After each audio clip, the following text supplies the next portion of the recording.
Estamos los cuatro. Ahora sí. Bueno, comenzamos. Igual Gracias por la no paciencia. sé si la ven a Cristina, ustedes. No, yo no la estoy viendo. ¿No me ven? Yo tampoco. Veo Yo tampoco. todo negro. Tampoco, yo no Porque no. veo. Yo Tuve que dar vuelta a la me- cámara. Me auto veo yo.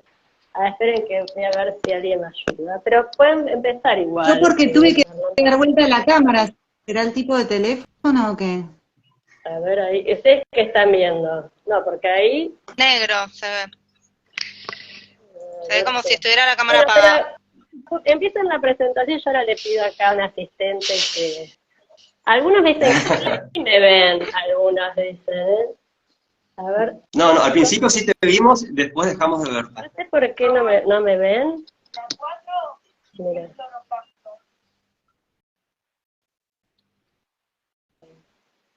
Dice que sí que me tendrían que ver, ¿eh? No, estás transmitiendo desde la otra cámara. ¿De qué Ah, otra puede cámara? ser eso. O que ¿De tengas qué que dar otra vuelta a la cámara? cámara. De la otra cámara de tu celu. Nada.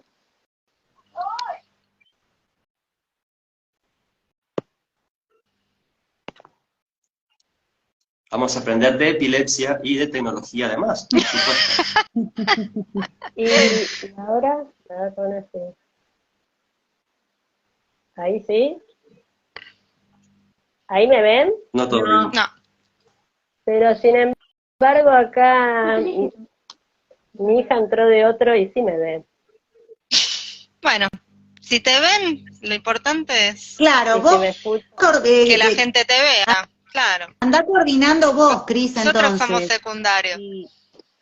Bueno, en todo caso Claro, que escriban si la ven a la doctora, por favor, en el chat, y vamos a saber. Ella dice que sí la ven a los cuatro. Nos presentes, ¿no? Cuando nos presenta, empieza a después ver. coordinar. Confirman que nos ven a los cuatro, dale. Perfecto, Ahí. No. buenísimo. Arrancamos entonces. Bueno, hola, muy buenas tardes a todos y a todas. Mi nombre es Fernando Baggio. Gracias por acompañarnos en otra charla de la Semana de la Epilepsia.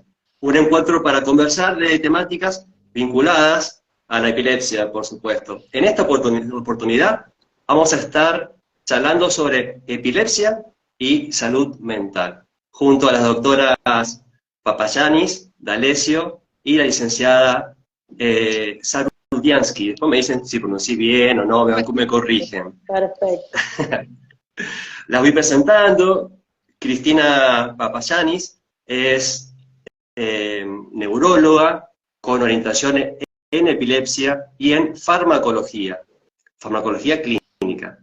Es doctora en medicina de la UBA, que es la Universidad de Buenos Aires. Se formó y trabaja en el Centro de Epilepsia del Hospital Ramos Mejía. También es neuróloga en el Centro de Salud Mental número 3, Arturo Ameguino, y en el sector de ensayos clínicos de la ANMAT. Luciana D'Alessio, ahora vamos a hacer que salude a Luciana si la distinguen, ahí está saludando. Luciana D'Alessio es médica psiquiatra, investigadora y docente de la Universidad de Buenos Aires, específicamente del Instituto de Biología Celular y Neurociencias, y Centro de Epilepsia del Hospital Ramos Mejía. Ahora con Mercedes. Hola Mercedes, ahí la que está saludando. Mercedes es psicóloga, es investigadora del CONICET, que es el Consejo Nacional de Investigaciones Científicas y Tecnológicas, en la Facultad de la UBA. En mi caso, soy Fernando Baggio, integro el equipo de Espacio Epilepsia, soy licenciado en Relaciones Públicas e Institucionales y trabajo en el Instituto Nacional contra la Discriminación, la Xenofobia y el Racismo. Han sido muchísimas las preguntas que han llegado sobre este tema, que genera muchísima inquietud, y bienvenida sea esa inquietud. Así que en poco tiempo vamos a tratar de hacer un bombardeo de preguntas para que estas distinguidas profesionales intenten responder las muchas dudas que tenemos. Gracias por ejemplo, la presentación. es un honor tenerla a ustedes acá. ¿Qué relación existe entre epilepsia y depresión? Ujú. Primero, a ver, diríamos como epilepsia y salud mental, ¿no? Que es un poco más amplio, pues la depresión, ¿no es cierto?, es un trastorno de la salud mental. Entonces, como introducción diríamos que la epilepsia hoy en día ya en su propia definición, que se va actualizando, ¿no? Nosotros tenemos las asociaciones, como en Argentina la Liga LACE de la epilepsia, de lucha contra la epilepsia, que es una de las que nos auspicia, que en la internacional, ¿no?, que es la ILAE, también agradecemos a la SNA, que es el grupo de la Sociedad Neurológica Argentina de Epilepsia, que es el que nos ayuda a organizar este encuentro. En la misma definición que se va actualizando ya ahora no se tiene en cuenta solo las crisis epilépticas, porque antes se decía, bueno, epilepsia es la persona que repite crisis.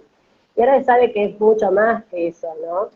Que incluye otros aspectos de la salud entendida como un bienestar, no solo de lo físico, sino de lo psicológico y lo social, ¿sí? Y que esos aspectos dinámicos y que nos van cambiando. Un día me despierto con mucha salud y otro día ya no tengo tanta salud y va fluctuando esto, ¿no? Pero en la epilepsia específicamente se asocia con mayores, digamos, quizás problemas de salud mental, tiene un impacto significativo por las crisis mismas y por otras cuestiones asociadas que ahora vamos a ir viendo a lo largo de la charla, ¿no? No sé tú si querés seguir desde lo neurobiológico, ¿no es cierto? Y desde las cuestiones, desde la sociedad, que por eso hacemos estas charlas, ¿no? Hay un desconocimiento de lo que significa epilepsia y cómo manejar a una persona con epilepsia, y ese miedo a veces genera situaciones que pueden estigmatizar o discriminar. Bueno, Fernando, vos que estás en este instituto también sabes mucho de esto, y nosotros tratamos que desde el conocimiento tratar de desestigmatizar, ¿no? Para que todos entendamos qué hacer si alguien, un amigo o un familiar presenta una crisis, como cualquier otra enfermedad, ¿no? O sea, como si alguien tiene presión alta o alguien tiene colesterol, o sea, que sea como algo más, ¿no? No como algo, tiene epilepsia, ¿no? Entonces eso es lo importante. Y bueno, dentro de esto, ¿por qué se da más depresión? Quizás Luciana, que no sé qué otro nos puede decir por qué hay más riesgo de depresión. Bueno, sí, la depresión es una de es la comorbilidad más frecuente de los trastornos que afectan la salud mental que vemos en la epilepsia.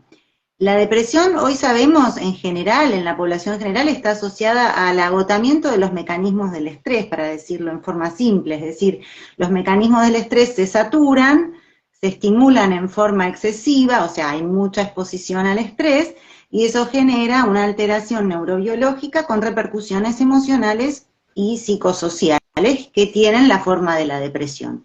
En la epilepsia habría una susceptibilidad mayor al estrés, porque ya de por sí las descargas son un factor estresante también para el cerebro. Entonces, de alguna manera se están como superponiendo los factores biológicos, y por eso se cree que los pacientes con epilepsia pueden tener depresión con una frecuencia mayor a lo esperado. Pero en realidad se cree que hay una relación bidireccional, es decir, que también la depresión en algunos pacientes puede aumentar el riesgo también a desarrollar epilepsia. Por eso, bueno, son dos trastornos que hay que tratar y que tienen además un tratamiento, ¿no? Tienen un tratamiento específico que puede incluir tanto lo farmacológico como las maniobras no farmacológicas. Dentro de las maniobras no farmacológicas incluye la psicoterapia, que bueno, después Mercedes seguramente nos va a hablar un poquito de eso. Sí.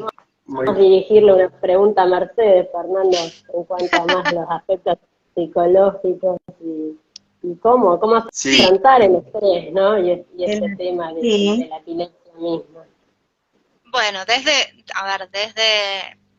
desde la psicología y particularmente desde la psicología clínica, obviamente tenemos como recursos para afrontar algunas cuestiones relacionadas tanto con el estrés, como decía Luciana, como con la afectación misma del estado de ánimo.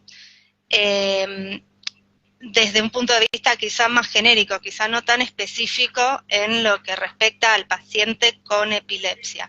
Pero también yo quería agregar como que los pacientes con epilepsia, por las consecuencias mismas de la enfermedad, también, más allá de los aspectos neurobiológicos, presentan una vulnerabilidad por la afectación de su calidad de vida, el impacto que puede tener, como dijeron recién, no solamente la crisis o la frecuencia de crisis, sino todos estos aspectos más psicosociales respecto del estigma y demás, una afectación significativa sobre su calidad de vida, sobre su percepción de autonomía, sobre la posibilidad de hacer cosas que uno puede decir conductas saludables, que se asocian con una prevalencia más alta de trastornos afectivos. O sea, hay una relación entre una mala calidad de vida o una afectación significativa de la calidad de vida con un aumento de sintomatología depresiva o de estados de ánimo más bajos, digamos. Entonces, por ese lado también uno puede intervenir específicamente desde la psicología. Claro. Justamente como para seguir el mismo hilo, hace algunas semanas hicimos en Espacio Epilepsia, donde tenemos un grupo cerrado de WhatsApp, y podemos compartir cuestiones donde queda todo privado, ahí por supuesto. Pero hicimos una pregunta sobre si alguien había tenido ideaciones suicidas. Y nos preocupó muchísimo la respuesta, porque de las primeras 20 personas que contestaron, 16 manifestaron haberlas tenido, y 4 que no, que nunca. Entonces, por eso estamos también acá, y nos parece súper importante que charlemos sobre salud mental y epilepsia. Puede haber alguna relación con los fármacos que tomamos, con todo el contexto que ustedes nos explicaron, somos más propensos al suicidio, como para romper mitos también, ¿no? Cuando hablamos de riesgo de muerte por ideación suicida o por digamos, una acción suicida que atenta contra la vida de la persona, generalmente estamos hablando de un cuadro depresivo. Es muy raro que aparezca una ideación de muerte de ese tipo fuera del contexto de una depresión. Así que serían casi sinónimos, podríamos decirlo. Y el abordaje es el tratamiento de la depresión. Es parte del tratamiento y de la prevención de las conductas y de la ideación, que es parte del cuadro depresivo. Es una parte muy importante, ¿no? Porque habla de gravedad. Y cuando hay de este tipo de ideación, está indicada una derivación a un tratamiento, para evaluar el riesgo. Y si la situación es de urgencia, para eso ahora actualmente funcionan bastante bien en los hospitales generales las disciplinarias de salud mental. Eso cuando la situación es grave, pero ya de por sí es grave la ideación de este tipo, pero hay que enmarcarla dentro de lo que es el cuadro depresivo. Es muy raro que aparezca en un contexto diferente. Obviamente puede haber otras comorbilidades, pero la depresión es casi segura que va a estar, en la mayoría de los casos. Y el tratamiento, con el tratamiento a veces farmacológico y psicoterapéutico, estos pacientes pueden mejorar. Y a veces hay que ajustar el tratamiento antiepiléptico porque también puede inducir algunos síntomas. Entonces ahí hay que trabajar con el neurólogo en equipo y ver el mejor esquema farmacológico para que mejoren no solo las crisis, sino la depresión y este tipo de ideas. Y desde la capacitación de los médicos y los neurólogos, ¿no? Importante que es preguntar estas cuestiones en consultorio, ¿no? Porque a veces uno va al médico y solo se encasilla en lo mismo, en las crisis, en la frecuencia de crisis, y quizás no se pregunta nada más. Y bueno, y entonces es de buena práctica estar abierto a este tipo de preguntas, a otras cuestiones, tanto desde lo anímico como de lo cognitivo y de demás cuadros que está afectando. Entonces, según eso, uno va viendo cómo está tolerando ese esquema, ¿sí?, de tratamiento, si hay que hacer algún ajuste, un cambio, o sea, si aparece, uno incorpora un fármaco nuevo, ¿no? Que algunos tienen más, no vamos a ir a fármacos específicos, pero algunos quizás tienen más riesgo de estos cuadros depresivos, donde si aparece esta sintomatología, hay que estar atento y hacer un ajuste. Y al revés, ¿no? si el paciente tiene esta comorbilidad, hay algunas drogas que están casi contraindicadas, o tendríamos que no usarlas, o con mucha precaución, y elegir otras que tengan un perfil que no afecten el estado de ánimo, por ejemplo, ¿no? Es complejo. Pero bueno, hay que hablarlo, y también como incorporar a la familia, a la red que cuenta el paciente, ¿no? Cuando aparece algo así, o sea, qué hacer en estos casos, que el paciente esté contenido. El tema, bueno, hay que ver si uno cuenta con esa red, ¿no? Pero hay que crearla, digamos, de una forma. No quedarse con las dudas y ir a consultar, y bueno, también muchos no nos contaba Fernando que ya en las redes, al estar esta charla, preguntaban dónde acudir, ¿no? Una consulta, y quizás podemos, además de los centros específicos de epilepsia, que bueno, ahí en la liga mismo y en la Sociedad Neurológica Argentina, dentro del grupo tenemos diferentes hospitales, tanto públicos como privados, con neurología, y centros especializados en epilepsia, como el que estamos nosotras, que es el del Ramos Mejía, pero también en salud mental, ¿no? Lu, vos me comentabas que si hay una urgencia, ¿dónde puede acudir un paciente? Además hay hasta llamados que se pueden hacer telefónicos, ¿no es cierto? Sí, en este momento funcionan todas las guardias, un equipo interdisciplinario de salud mental que está formado por un médico psiquiatra, por un psicólogo y por un asistente social. Es un equipo que se introdujo hace unos años ya y que está funcionando, o sea que para las emergencias conviene consultar en los hospitales, pidiendo el equipo interdisciplinario. Cuando no es una urgencia, bueno, con tiempo se puede pedir una consulta, iniciar un tratamiento, y ahí se verá si es un tratamiento médico, farmacológico, o solo la psicoterapia, o solo ajustando el esquema antiepiléptico el paciente a veces mejora, o rotando los fármacos. Pero es muy importante el trabajo en equipo, ¿no? Eso es lo que estuvimos realizando en estos años. Sí, y eso iba a aclarar, que es súper importante el trabajo interdisciplinario, la comunicación, que la comunicación fluya en todos los servicios y especialidades que pueden llegar a atender al mismo paciente, y al mismo tiempo no estigmatizar, por un lado, ni lo que es la epilepsia, ni lo que es todos los indicadores de salud mental que pueden ser significativos, ¿no?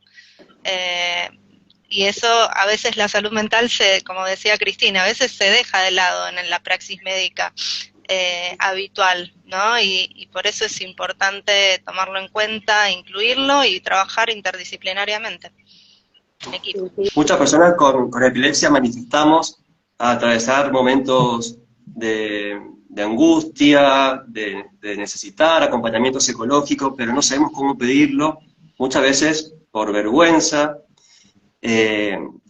Otras personas no cuentan que tienen epilepsia por miedo a perder sus trabajos. Entonces, ¿qué tan necesaria es la terapia? Todas las personas con epilepsia deberían ir a terapia. En el caso de que existe algún debería o no existe, y en el caso de existir, ¿cuáles son los más recomendables? ¿Qué recomiendan ustedes? A ver, estamos en Argentina, estamos reacostumbrados a hacer terapia, ¿no? O sea, ir a terapia es casi como ir a hacer deporte, ir a yoga. Todos deberían hacer terapia, ¿no? Está ese concepto, todos deberíamos. Así que... Pero al mismo tiempo, eso en el mundo ideal podríamos pensarlo, pero al mismo tiempo, nada, también, a pesar de que está súper difundido, y yo creo que acá en Argentina está muy naturalizado el ir al psicólogo, el hacer terapia, de todas maneras, cuando es un trastorno mental, está estigmatizado, sigue habiendo un estigma de salud mental, ¿no? Cuando incluso uno lo ve, ¿no? Cuando uno tiene que hacer una derivación a psiquiatría, hay una resistencia muchas veces. Cuando uno habla de riesgo también hay resistencia. Cuando uno habla de trastorno mental hay resistencia, ¿no? Y hay estigma. Entonces, por un lado, yo te diría, no necesariamente todo el mundo tiene que hacer terapia, ¿no? O sea, yo creo que es un recurso que debe utilizarse, no malgastarse, ¿no? Pero debe utilizarse oportunamente pensando en el bienestar ¿no? En todos los niveles de las personas. Obviamente que hay personas que, bueno, en este caso estamos hablando de epilepsia, que la pasan peor que otros. Lo que tiene es que los pacientes de epilepsia, cada uno es un mundo, ¿no? O sea, no todos transitan, perciben su enfermedad de la misma manera, les afectan o tienen digamos, recursos de la misma manera que otros. Entonces eso hay que pensarlo de persona a persona.